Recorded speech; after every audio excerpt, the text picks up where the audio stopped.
Aujourd'hui, on est à vélo, tous à vélo.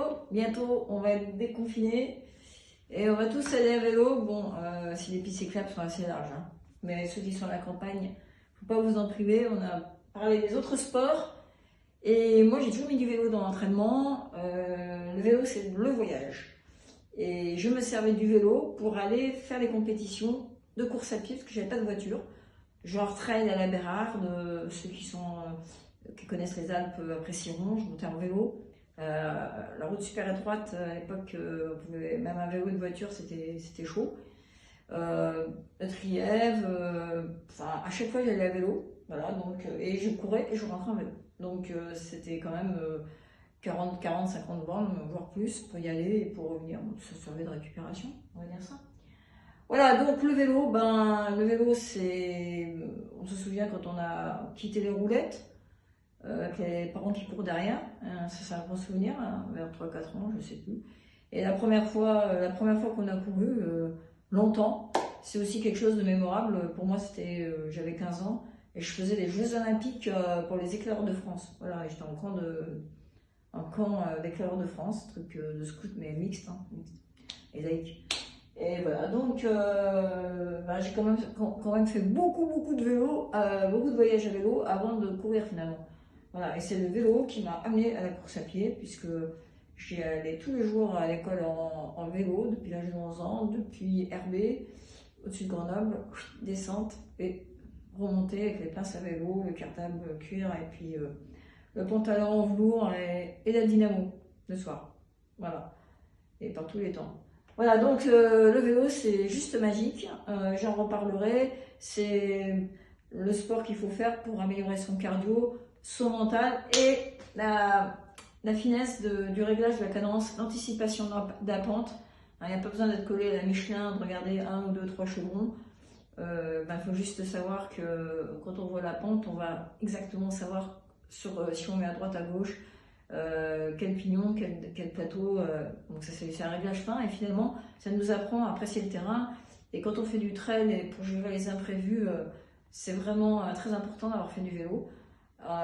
C'est aussi un juge de paix parce que quand on prend une hypoglycémie dans le col du Grand Saint-Bernard, ça c'est un souvenir que j'ai en allant à Venise, qu'on a les joues creuses, la sueur qui arrive et qu'on se met dans un virage, qu'on ne peut plus avancer, il faut bien sortir par le col parce qu'on a prévu d'aller de l'autre côté pour se ravitailler. C'est un peu comme en montagne, mais là en vélo c'est assez violent. Ça arrive voilà, il faut arriver à encore une fois juger du rapport force-vitesse. Alors justement c'est très bien, le vélo c'est un cas de figure pour comprendre le rapport force-vitesse. La puissance c'est la force de pédalage fois la cadence de pédalage. Il se trouve qu'on a une relation inverse linéaire entre la force, ça c'est la force maximum à vitesse nulle. Là, on est planté sur les pédales, ça peut arriver à monter de la Bastille, moi ça m'est arrivé à monter de la Bastille, surtout quand on est calme, ça peut valoir des petites chutes. Voilà, donc là encore une fois, faut pas, si on n'a pas le tour de roue et qu'on ne se sent pas le 32-32 ou 32-26, il vaut mieux pas monter à la Bastille. Je parle pour les gens pas très costauds comme moi. Mais quand même, ça m'est arrivé de faire l'Alpe d'Huez tout en danseuse. Hein. Quand on est coureur à pied, on est costaud en danseuse. Ou la marmotte en moins de 10 heures quand même. Mais tout en danseuse. Un col de Blandon, croix de fer, et j'en passe. Et pour finir, l'Alpe d'Huez. Sinon, on a le marmouton, donc c'est pas génial. Donc, relation force-vitesse. Force max à vitesse nulle. Et vitesse max, on pédale dans le vide, à force nulle. Le compromis des deux, c'est la puissance optimale. C'est 0,5 fois la force max fois 0,5 fois la vitesse max. Ça fait 0 fois 0,5 fois 0,5, ça fait 0,25 fois F max V max. Donc la puissance max, on a tous un profil de force-vitesse. On peut être puissant, la droite peut être comme ça en fait. Hein. Il y a toujours cette puissance max qui est 0,5 fois F max et 0,5 fois V max, mais les points de départ et d'arrivée peuvent être décalés selon qu'on soit fort ou véloce. Donc la musculation en puissance, quand on dit je vais prendre de la force ou quoi, ça ne veut rien dire. Il faut regarder la courbe de force-vitesse personnalisée. Donc ça, c'est les bases déjà pour savoir qu'on a un facteur musculaire limitant un stress musculaire à vélo, qui est cette relation entre la force et la vitesse de pédalage.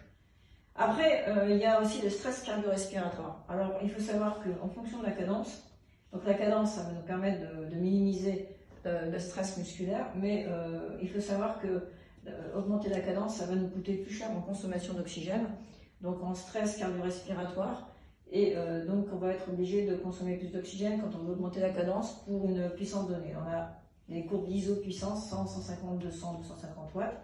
On a la VO2 standard, 1,5 litre au départ. Alors, de ce qui nous coûte le moins cher, c'est 60 révolutions minute, mais au fur et à mesure qu'on augmente la puissance, on voit que le point pour minimiser la consommation d'oxygène, donc la dépense d'énergie, va se décaler vers les plus hautes cadences.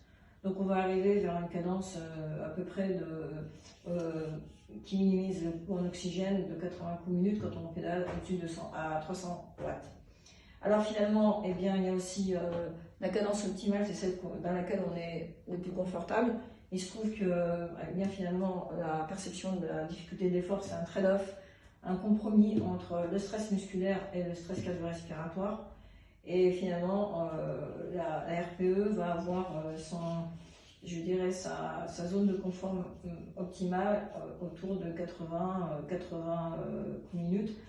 Là, on a effectivement le couple, la force appliquée sur une certaine distance.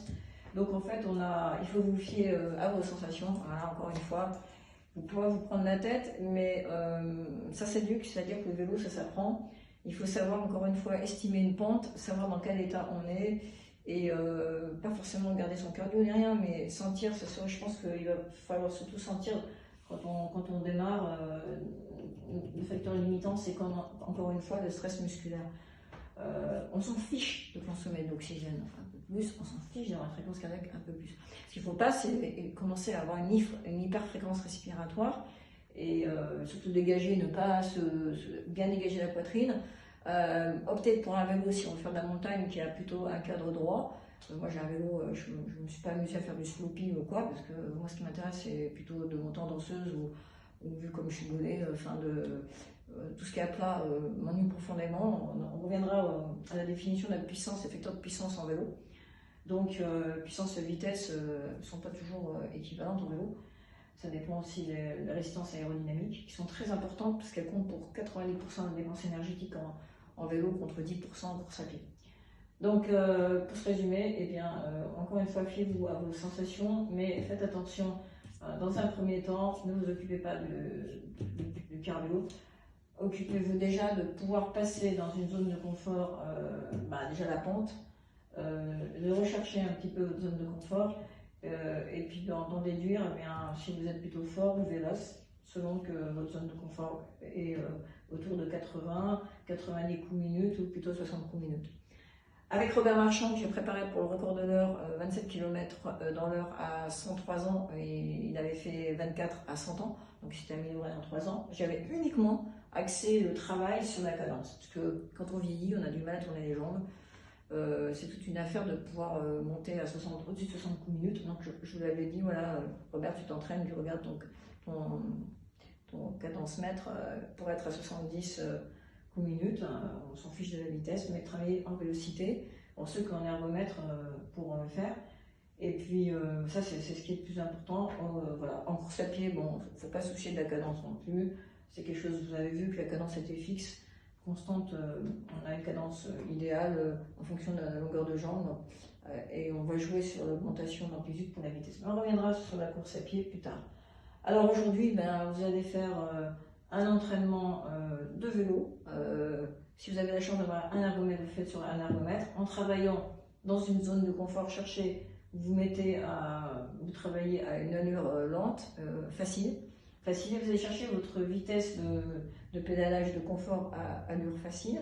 Vous allez après vous mettre à allure moyenne. Vous allez chercher votre cadence. Normalement, ça devrait switcher vers les hautes cadences. Puis ensuite, allure dure. Et encore une fois, vous devrez augmenter votre cadence de pédalage pour être dans une zone de confort au fur et à mesure que vous augmentez la cadence. Voilà.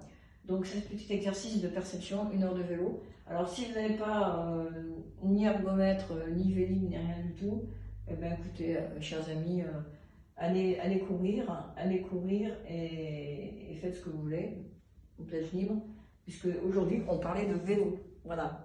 Et je vous dis à demain, je vous promets que demain, vous aurez une séance très dure de course à pied, très très dure. Pour ceux qui ont... de toute façon, même la séance de vélo, elle n'est pas dure, hein, parce que vous allez faire 1 heure de vélo, 30 minutes faciles, 20 minutes moyen et ce que vous pouvez endurer. Voilà. C'est technique mais intéressant. Donc sensation, sensation, sensation. Et le vélo c'est bien pour apprendre à sentir les cadences optimales. À demain!